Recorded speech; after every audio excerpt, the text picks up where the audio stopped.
I grew up around the Tennessee area in the mid-90s. To call my area rural would have been a bit of an understatement. Dad was probably the only fella in a 20-mile radius that didn't own a farm, and that's because he was the town vet. He ran the local animal hospital, being the only certified animal doctor in the county. That meant he was away at all hours of the day and night. My mom died when I was very young, and Dad seemed to have taken it pretty hard. I can't remember seeing a picture of her until I was nearly grown, and Dad always said it was too hard to talk about her when I tried to ask him. I remember spending a lot of time with my grandma growing up, which is how I found the TV show in the first place. Grandma lived by herself on the property we lived on. I think technically the land was hers, but she let Dad have some of it to put a house on when he and Mom got married. If Dad had to leave suddenly or just go to work like regular, I would stay with Grandma, and she didn't seem to mind the company. There was always something to do at her house, and we would often spend the mornings picking berries or weeding the garden or tending the chickens that she kept for eggs and meat, and sometimes we would just walk around, and Grandma would show me certain plants and berries that were okay to eat or good for helping with ailments. After lunch, however, was when Grandma liked to watch her soaps, and that was a time when Grandma was not to be interrupted. I tried to watch them with her a few times, but they were pretty dull for a kid my age. I caught some of my grandma's side-eyed glances as I fidgeted and wiggled on the couch beside her, and while I was trying to be quiet, I could tell she was a little bit annoyed. It was hard for me to get into what they were talking about, and sometimes I just laid down and took a nap while she watched. One day, I came in to see that there was a little white TV sitting in the den, and asked her what it was for.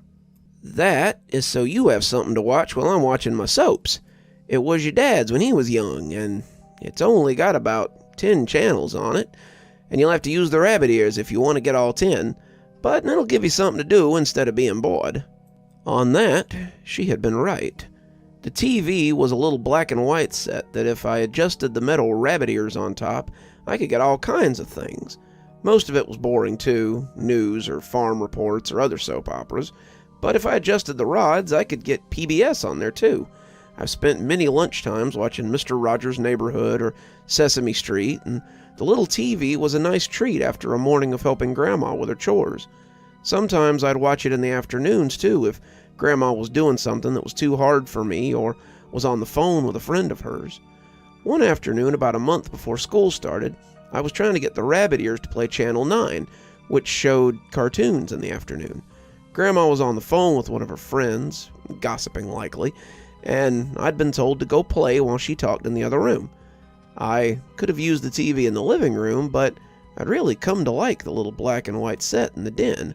It was fun to turn the wires and get the signal just right. I'd gotten pretty good at it.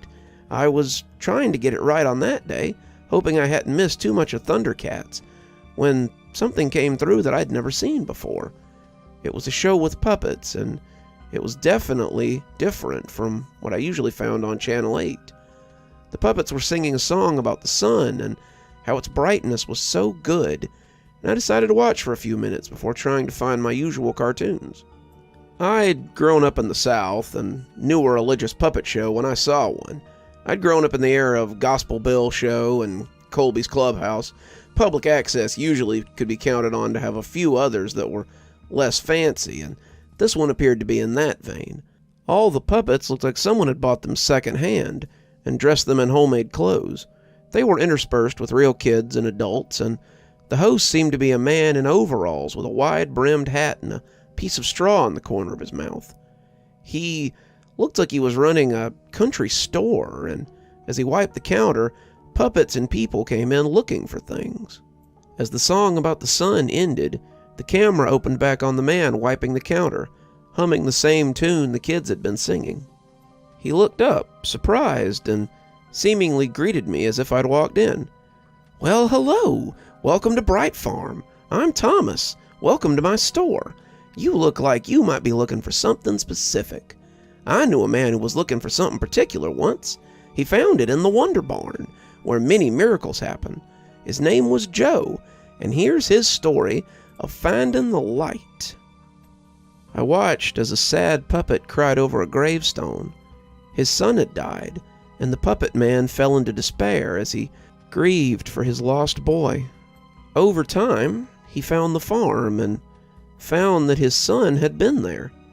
In the end, the puppet had embraced the floating ball of light that seemed to hover over the farm, and his frown had become a smile. The longer I watched, the less this seemed like your typical kid's puppet show. Usually the subject of Jesus or God would come up at least once, and the ball of bright light seemed to be what they were all talking about. As the story ended, Joe's wife came to visit them as her sad frown was also replaced by a smile. That's when all the puppets began to sing about embracing the light and surrendering to the bright. They all threw their hands up as they sang, the bright light showering them in constant aura, and in that light, their smiles looked weird. The thread they had used was red, and it made their faces look pained, like they might be bleeding. Their eyes still appeared sad, and the duality gave them a manic look that I couldn't shake. It wasn't until later that I wondered how I'd seen the thread at all. The TV set was black and white. The thread, the sun, everything should have been monotone. As the story ended, Thomas came back and said how wonderful it was to embrace the bright. You could embrace the bright too, you know? It's easy. You just have to accept the bright into your home, your community, your world, and it will come to you. Let the bright shine through you so that it might discover your friends and neighbors. Let the bright bring joyful warmth to your community and discover what it's like to live in its warmth.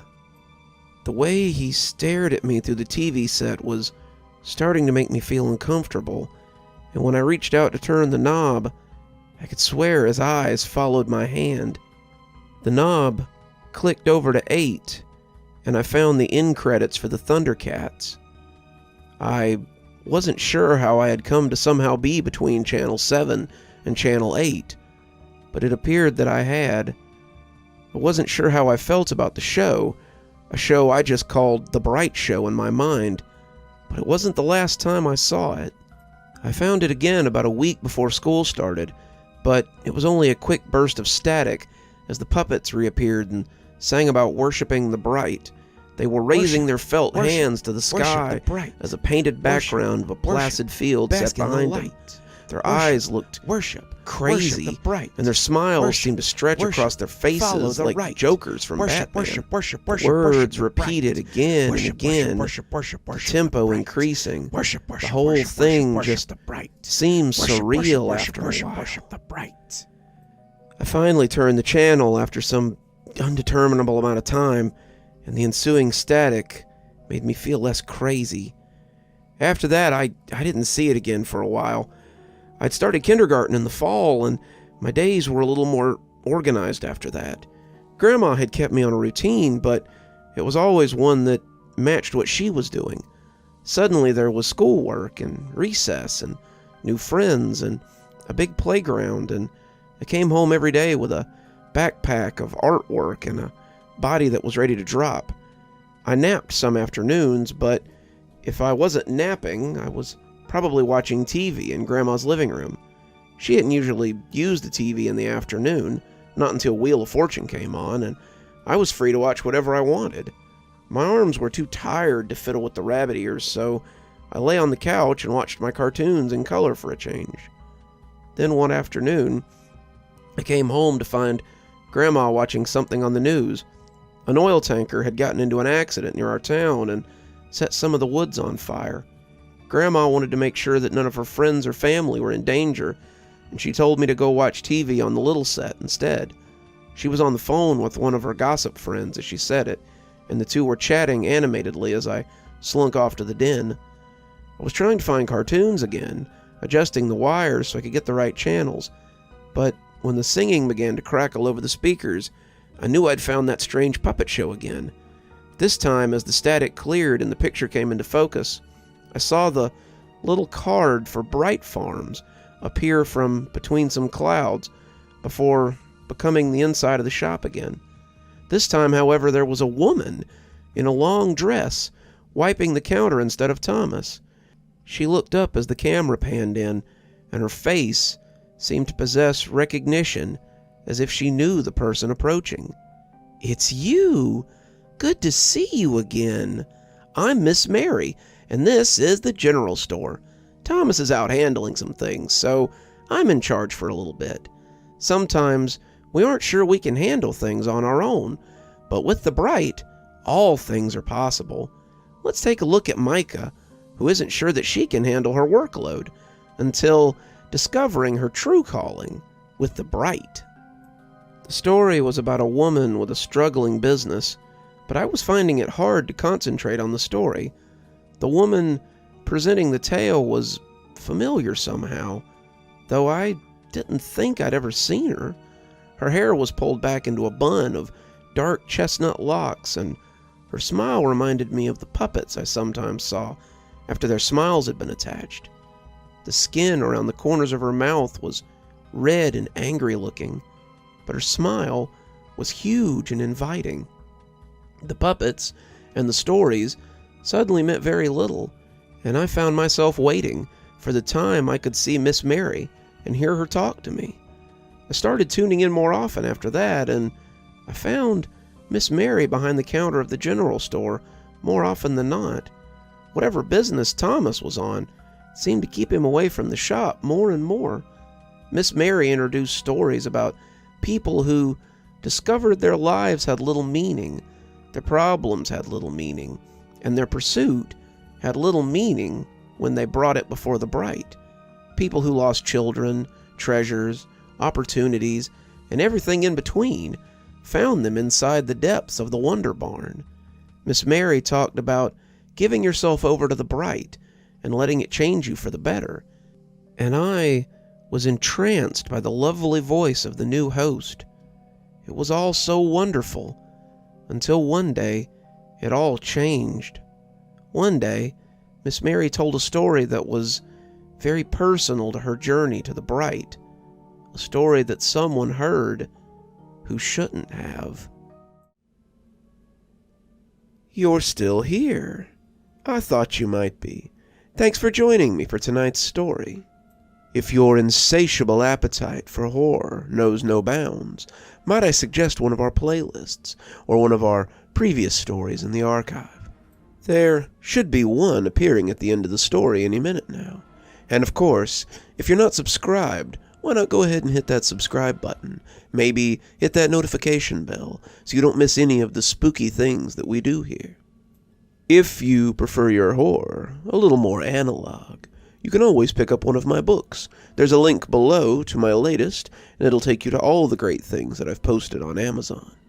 For my book lovers in the audience, I always suggest coming on down to Patreon so you can become part of my ghostly reader tier and get a book anytime I write one, which is usually about twice a year. Speaking of my patrons, let's go ahead and thank them, shall we? Thanks to Unicorn Hollow for being our spooky ghost contributor.